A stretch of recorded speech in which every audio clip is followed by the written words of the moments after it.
Shalom, perkenalkan nama saya Nofrianto Editanggela, kelas 2C Teologi. Pada kesempatan ini, saya akan memaparkan materi tentang implikasi perkembangan anak dan remaja bagi pelayanan anak dan remaja dalam gereja.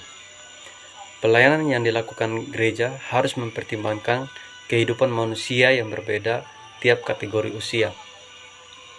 Perbedaan kategori berarti perbedaan tugas-tugas perkembangan yang berujung pada masalah, minat, dan kebutuhan yang berbeda-beda pula.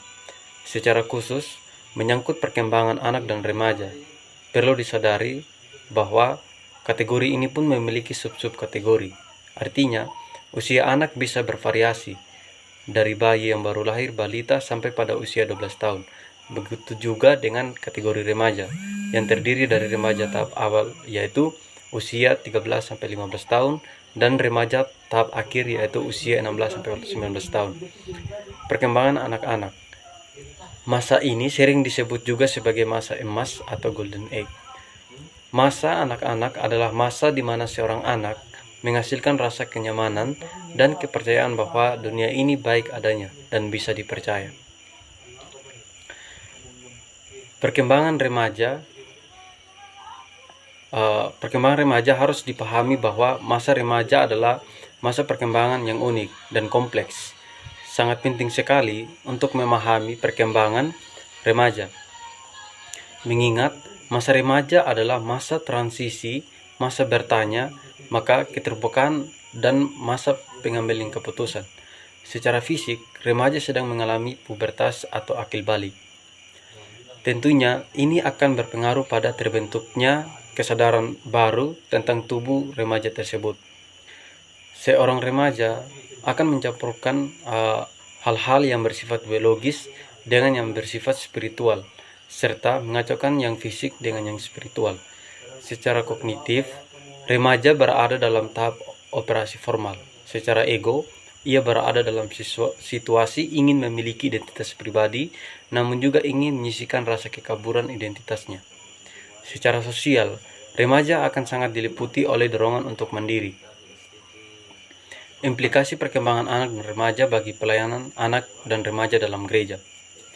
Dengan memahami perkembangan baik anak maupun remaja secara holistik, sangat diharapkan pelayanan dalam gereja mampu mengaplikasikannya dalam penyusunan kurikulum, termasuk bagaimana bersikap di sekitar anak dan remaja. Artinya bahwa pengetahuan akan perkembangan anak dan remaja secara holistik harus juga didukung dengan perilaku sebagai teladan yang diberikan oleh pelayan anak di gereja. Seorang pelayan sekolah minggu yang melayani anak-anak harus menyadari bahwa anak-anak sedang berada dalam usia keemasan mereka. Anak-anak sedang mengeksploitasi, mengimitasi, dan mengasimilasi dan menginternalisasikan lingkungan sekitar mereka.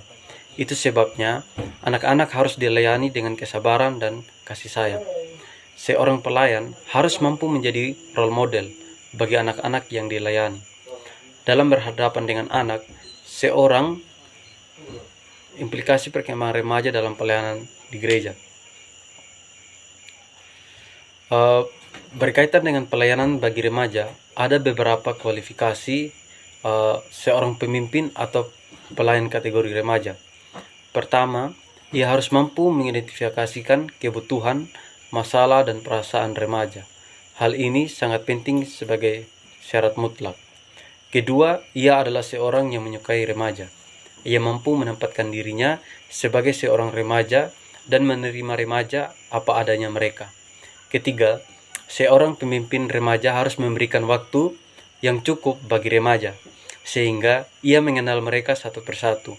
Secara khusus, seorang pemimpin remaja haruslah sabar, disiplin, dan tidak mempermainkan emosi remaja.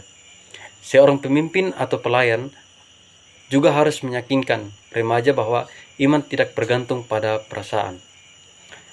Demikian hasil paparan materi dari saya, kurang lebihnya saya mohon maaf.